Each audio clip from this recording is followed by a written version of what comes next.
Et voilà, nous sommes de retour pour une deuxième saison de Laval en mille et une cultures dans les locaux de TV9 Laval. Et dans cette émission, nous allons recevoir Eduardo Dacosta, directeur général de la télévision régionale de Laval, pour parler de la télévision et du pourquoi de Laval en mille et une cultures. Nous recevrons aussi Hans Obas, jeune pilote, commandant de bord de Air Transat, qui a une belle carrière puis beaucoup d'implications au niveau d'Haïti. En fait, nous allons parler dans la deuxième partie de l'émission d'Haïti et des demandeurs d'asile. Et notre expert invité sera M. Gabriel Bazin, vice-président de la Ligue des Noirs et juristes. Bonne émission.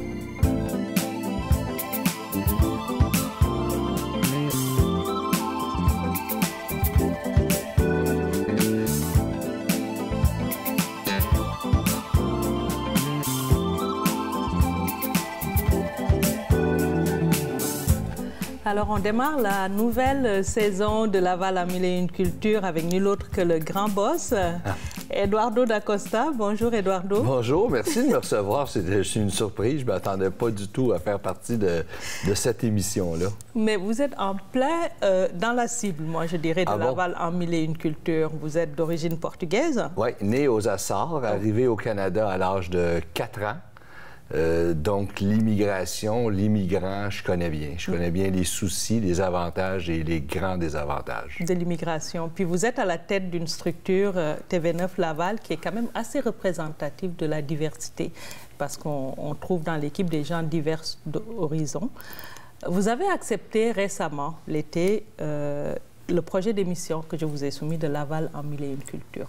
Qu'est-ce qui a été l'élément déclencheur, quelque part? C'est facile d'accepter des projets comme ça. Je me souviens, moi, quand je suis arrivé du Portugal, quand j'ai commencé l'école au primaire, il y avait un Dacosta. J'étais le seul immigrant dans toute l'école. Et c'était difficile, c'était vraiment difficile parce que quand tu es immigrant, tu es enfant. Aujourd'hui, je crois que ça a beaucoup changé, évolué, mais tu n'as pas deux personnalités, mais tu vis deux vies. Tu vis ta vie quand tu es à l'école, tu dois t'adapter avec tes amis, tu dois faire partie du pacte, tu dois faire partie de l'équipe. Et quand tu prends le trottoir pour t'en retourner chez vous, bien, c'est complètement d'autre chose. Tu as une autre vie complètement à l'intérieur. C'était vraiment très strict. Il y avait... c'était une autre mentalité. Et alors là, quand ça va faire 50 ans que je suis ici au Québec, mes parents sont arrivés avec une mentalité mais complètement différente. Ouais. Et dernièrement, un jour, le maire de Laval nous invite à aller à l'école Saint-Maxime parce que moi, j'ai fréquenté l'école Saint-Maxime aussi.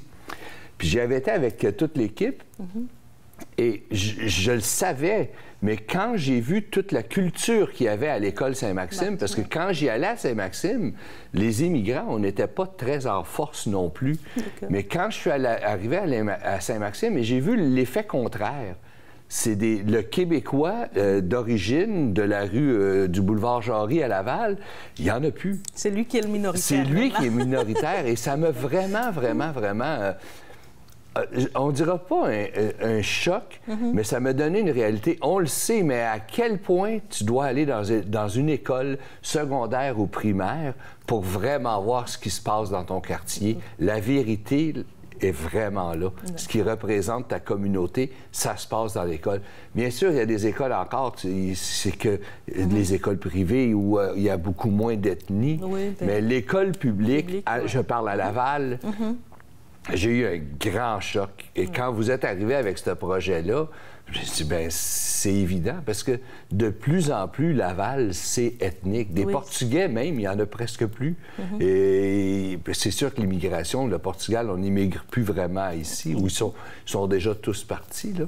Mais à Laval, c'est de l'immigration incroyable. Oui, c'est très diversifié. Puis au niveau de la télé, vous êtes Lavallois, à la tête de la télé depuis... ça fait 4 ans que je travaille avec la télévision. Vous êtes à la tête de la télé, puis avec de nouveaux locaux, puis des nouvelles ambitions. Oui, absolument. Quelles sont vos ambitions? En fait, c'est plus des rêves que des ambitions, parce que, c'est une télévision communautaire. On a la chance vraiment de faire rayonner notre communauté lavalloise.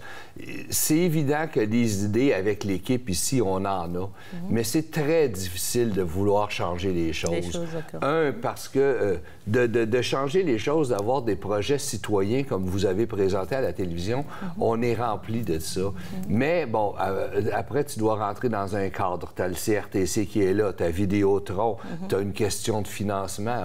C'est évident qu'on essaye toujours d'être le plus représentatif dans notre communauté. C'est pas évident, c'est tellement différent, puis ça nous permet, nous, de parler de plein de cultures et de tout ce qui se passe, mais je voudrais élaborer ça encore beaucoup plus si c'était possible. Voilà. Donc, élaborer ça, j'imagine que les grands défis pour y arriver, c'est le financement. Oui, clairement. Voilà. C'est aussi les projets qui devraient venir de gens avec la coproduction. Au niveau des financements, ce serait quoi les pistes? En fait, on voit souvent la communauté arménienne. On voit, justement, hier, on est allé filmer quelque chose avec la communauté italienne. Ces communautés-là ont beaucoup d'activités. Donc, le vrai défi, c'est de se faire connaître, nous, par eux, et tout le monde fait faire des vidéos corporatifs. Puis s'approprier la télé. Oui, ils pourraient s'approprier la télé, puis ils pourraient aussi, à toutes les fois qu'on regarde, présentement, on est en campagne électorale à Laval, tous ceux qui se présentent font des petits vidéos corporatifs pour présenter leur équipe ou pour présenter les personnes. Bien, nous, ici, à la télévision, on est en mesure de produire ces capsules-là. C'est appelez-nous donc, mais ça ne devient pas un naturel. Donc, ils sont habitués de payer le gros prix, aller dans des endroits, des compagnies qui font ça, ou il y en a quelques-uns qui le font avec leur propre matériel. C'est jamais la même qualité. Jamais la même qualité, mais le défi, c'est ça, c'est d'approcher, de se faire connaître de plus en plus des communautés. Mais c'est évident que c'est plus facile quand vous arrivez avec le projet citoyen que vous nous présentez. Je sais automatiquement que tout votre entourage va le savoir parce que le meilleur ambassadeur pour faire parler d'une émission, c'est vous. C'est l'animateur. Ton Facebook, tes réseaux sociaux, on multiplie, ça devient beaucoup plus facile.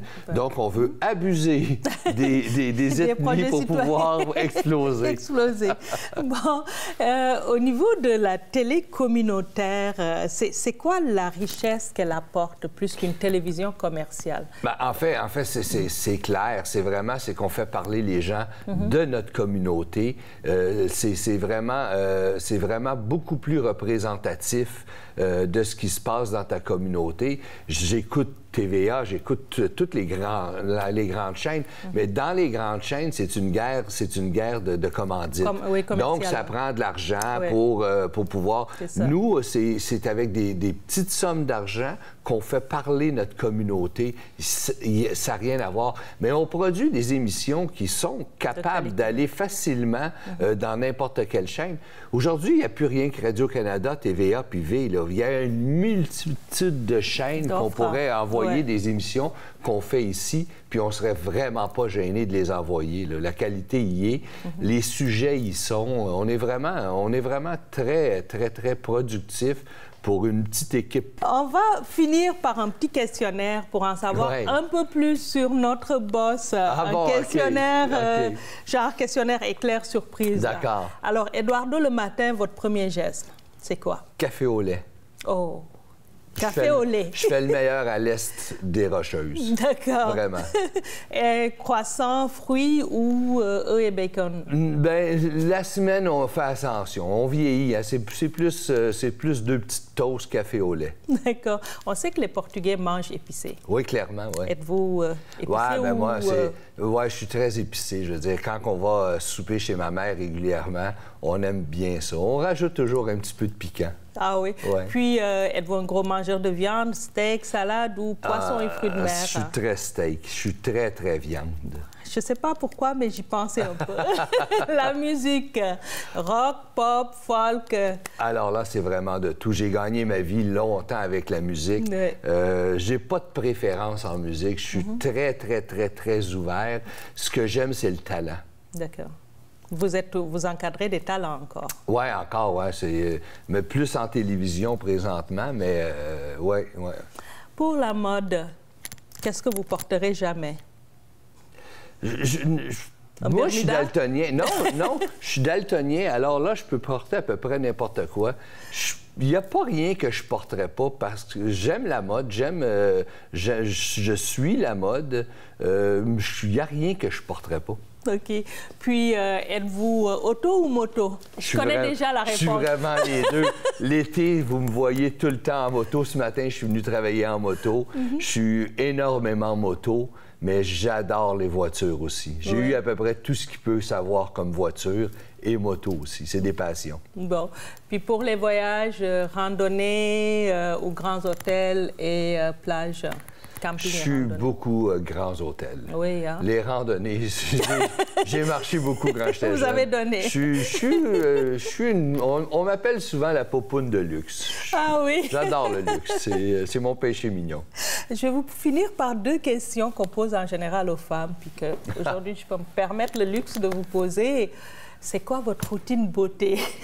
Ah, je suis très, très crème. Le matin, la douche, très crème pour les yeux. Je fais vraiment attention, les mains, je fais vraiment, vraiment attention. Mais en fait, tous les hommes aujourd'hui le disent peut-être pas, mais tous les hommes, on lit nous aussi les ingrédients en arrière du savon. Ouais. On est tous très crème. Je dévoile je dévoile tous les hommes, on est très crème. On fait énormément attention à nous autres maintenant. Et qu'est-ce qu'on trouve dans votre sacoche? Bien, mon iPhone, clairement, mon iPhone, c'est ça. Puis les clés, mes lunettes, mais j'en mets de plus en plus de stock dans ma sacoche parce que je perds tout maintenant. Je sais pas qu'est-ce qui arrive, je suis dans une passe de tout perdre, mais vraiment, c'est les clés, c'est les affaires utiles. Il n'y a pas rien de... J'ai pas de produit de beauté encore dans ma sacoche. Est-ce qu'il y a un secret d'Eduardo qu'on ne connaît pas puis qu'on pourrait partager? Quelque chose, les gens pensent de vous, puis ils se trompent. En fait, les gens, vous savez, ça fait longtemps que je suis dans le milieu artistique. Tout le monde a une opinion sur Eduardo. Tout le monde connaît Eduardo. Tout le monde sait quelque chose sur Eduardo, mais je peux vous assurer que personne ne me connaît. J'ai un cercle d'amis très, très, très, très fermé. Je suis sobre depuis plus de 26 ans.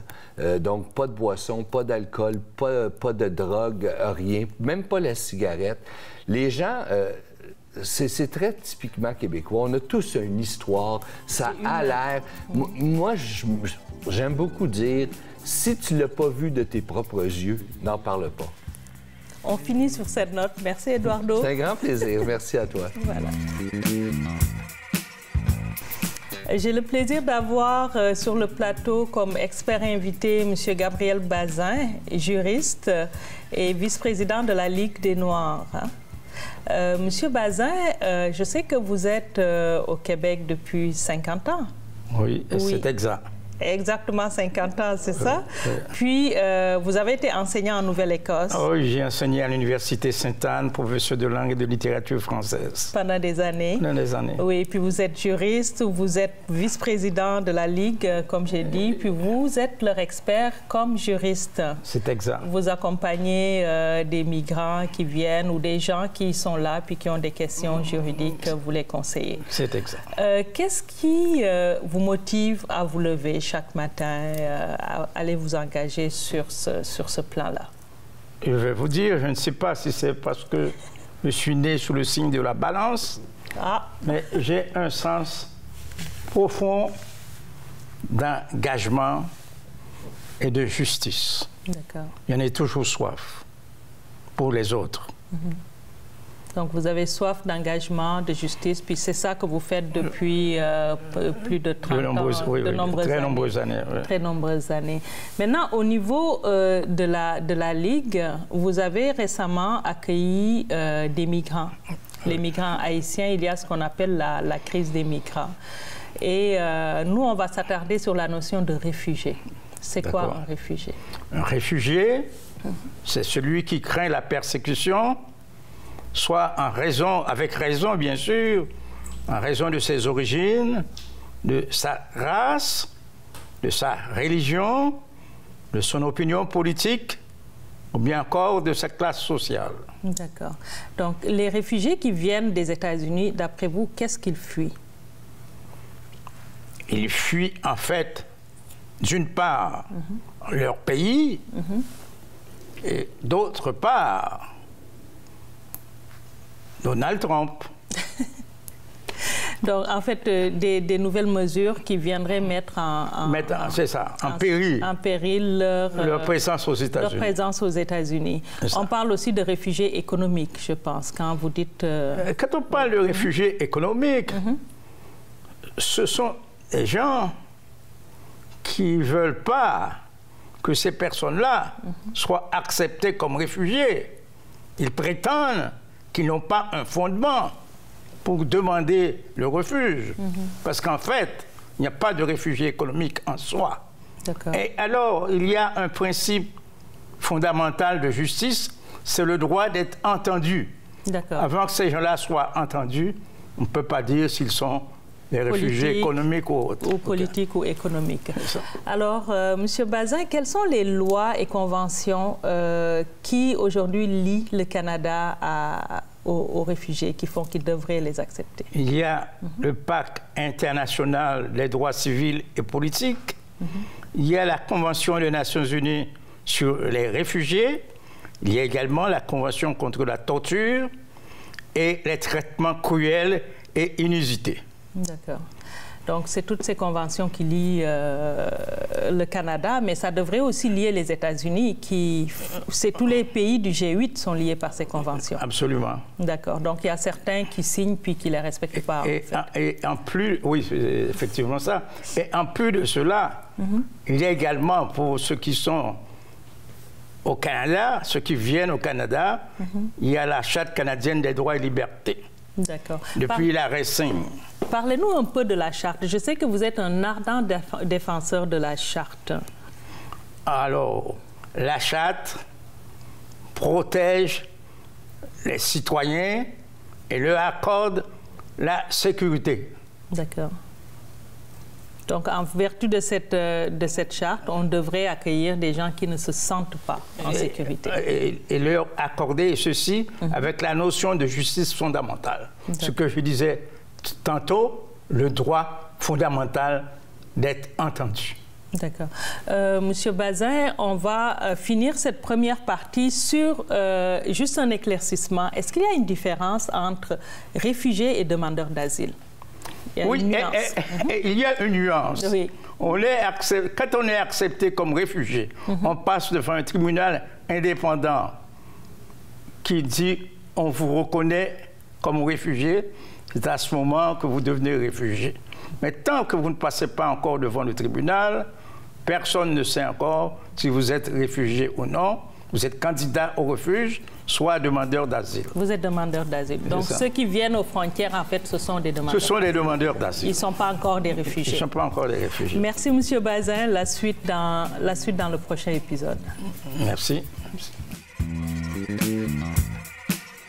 Je suis avec Anse Aubas, 36 ans, pilote à Air Transat. Hein? Oui, c'est bien ça. Oui, 36 ans, mais quand même 18 ans de carrière comme pilote. Comment ça se fait? Vous avez commencé jeune. J'ai eu la chance de commencer très jeune, je pense, le pilotage, mais encore plus important, je pense, j'ai eu la chance d'avoir mes parents qui m'ont emmené sur différentes écoles de pensée pour pouvoir trouver la carrière que je voulais faire. Ils m'ont toujours dit que c'est important de choisir le choix de carrière par la passion pour qu'on puisse se lever chaque matin et aimer et aller travailler en étant souriant. D'accord. Donc, c'est vos parents qui vous ont guidé, vos parents qui sont d'origine haïtienne. Oui. Mais vous, vous êtes né à la Malbaie. Oui, c'est bien ça. Je suis né à la Malbaie, donc d'origine haïtienne, première génération au Québec. Donc, j'ai eu la chance, depuis mon jeune âge, de pouvoir voyager avec les parents et d'avoir la passion pour le pilotage. Donc, à force de garder la tête vers le ciel, de regarder vers le ciel et de voir les avions, on a pu savoir depuis mon jeune âge, depuis que je peux me rappeler, je crois aux alentours de 4 ans, je disais que j'allais être pilote. Donc, ça m'a suivi pendant la maternelle, pendant le primaire et éventuellement arrivé au secondaire lorsque, bon, j'ai passé plus de temps à jouer à Flight Simulator sur l'ordinateur qu'un peu à m'extérioriser. Mes parents ont su que la piqûre était là et que j'allais faire tout ce qui était en mon pouvoir pour pouvoir devenir pilote. D'accord. Vous avez eu l'occasion de conduire votre mère, vous m'avez dit. Oui, j'ai eu l'occasion. Bon, ma mère a très peur de l'avion, comme plusieurs personnes. Donc, malheureusement, en 18 ans de carrière, j'ai eu la chance d'avoir ma famille à bord. Donc, ma mère, j'ai 2 sœurs, un frère, mais une de mes sœurs et mes parents. Le 25 décembre, j'étais pilote chez Air Canada Jazz et puis j'ai eu la chance de les emmener avec moi sur une nuit passée à Washington. Donc, je pense que ça a été sûrement mon plus beau moment de carrière, de pouvoir avoir les personnes qui m'ont supporté, qui m'ont poussé à bord avec moi. Bon, malgré que je pense que la personne qui a applaudi le plus fort était ma mère, mais c'était, je pense, un moment de carrière que je pourrais dire, si dans mes dernières minutes de vie, je devais me remémorer les choses qui sont importantes, ça serait sûrement d'avoir mes parents à bord. Vous avez aussi travaillé ailleurs qu'au Canada, en Afrique notamment, avec l'Union africaine. Oui, j'ai eu la chance de travailler pour M. Alpha Omar Konaré, qui était le président de l'Union africaine, et pour sa famille.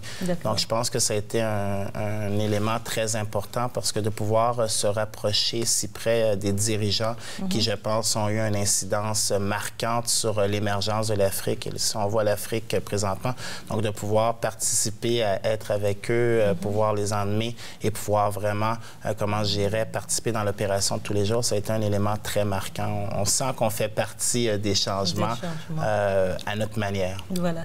Faire partie du changement puis des choses, vous impliquer, j'ai vu un peu dans votre parcours, dans vos recherches, c'est quelque chose qui paraît être inné chez vous. Vous êtes très impliqué en Haïti, même si vous n'êtes pas né là. Vous faites partie des pilotes qui ont eu à faire le vol pendant l'ouragan Matthews. Oui, c'est bien ça. D'accord. Racontez-nous un peu comment ça s'est passé.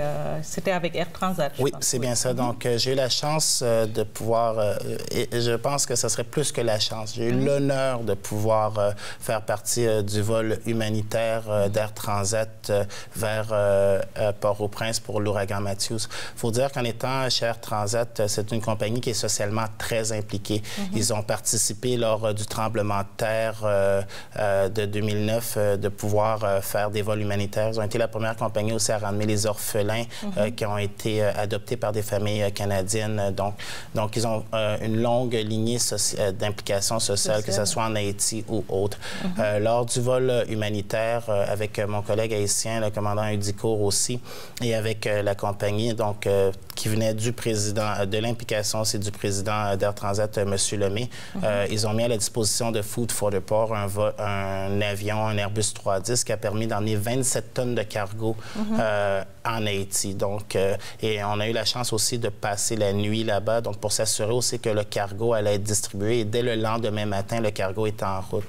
Donc, je pense que lors des catastrophes, beaucoup de personnes donnent, mais souvent, il y a eu beaucoup de questions qui se sont posées par rapport à est-ce que l'aide arrivait. Et c'était une des principales priorités, autant d'Air Transat que de Food for the Poor, de s'assurer que toute l'aide qui était donnée, que ce soit par des Canadiens, par des compagnies, allait arriver sur le terrain et allait faire son impact rapidement. Donc, dans les 27 tonnes de cargo, on a emmené beaucoup de pastilles d'épuration d'eau. Donc, de pouvoir voir que le lendemain matin, l'effort collectif, autant des gens qui sont ici, que des gens qui sont sur le terrain, on a pu avoir le tout délivré le lendemain matin. C'était quelque chose. Oui. Et récemment, on parle de la crise des migrants, donc des Haïtiens qui viennent des États-Unis, mais aussi du Brésil, de l'Amérique du Sud un peu, puis qui sont venus au Canada chercher refuge. Vous êtes impliqué aussi au niveau de l'accueil, puis de l'aide un peu à ces réfugiés-là? Je pense que je me suis impliqué pour plusieurs raisons. La première raison, c'est que lorsqu'on arrive sur une nouvelle terre d'accueil, c'est des fois difficile de pouvoir se permettre d'ouvrir des portes et d'avoir les opportunités pour pouvoir avoir un accès. Ça a été grandement médiatisé, c'est vrai, la crise des migrants. Et puis, il ne faut pas non plus mettre de côté qu'il y a des personnes déjà au Québec qui ont de la misère. Il ne faut pas seulement s'impliquer pour cette crise-là, mais il faut s'impliquer pour son prochain, pour son voisin, d'être là, quelle que soit l'aide qui était possible.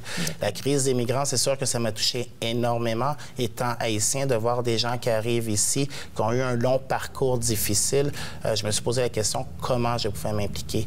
Et comment vous vous êtes impliqué? Donc, je me suis impliqué par rapport à une de mes collègues qui s'appelle Narsa Dorismont, qui est une chargée de projet qui travaille beaucoup avec le collège Édouard-Montpetit, Elena. Donc, on s'est dit comment on peut aider les migrants, quels sont les besoins. Parce que la question de vouloir aider, c'était un point, mais de pouvoir établir et identifier les besoins, c'était très important. Donc, j'ai travaillé avec des organismes comme Mon Nouveau Bercail et ADEM, qui sont deux organismes qui travaillent conjointement sur aider les migrants à avoir des biens de première nécessité.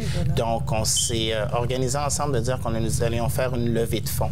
Donc, samedi, le 16 septembre, fut la journée de la levée de fonds, qu'on a eu un grand partenariat autant du Collège Édouard-Montpetit et de l'ENA pour pouvoir avoir les lieux et de plusieurs intervenants. D'accord. Quand vous parlez de l'ENA, on parle bien de l'École nationale d'aéronautique. Oui, c'est bien ça. Désolé, comme pilote, j'utilise souvent des fois un peu un jargon. Donc, grâce à l'ENA, on a pu, cette journée-là, recueillir différents dons, donc du linge, autant des couches, des biens de première nécessité. On a réussi à remplir plus d'un camion grâce à la générosité du public.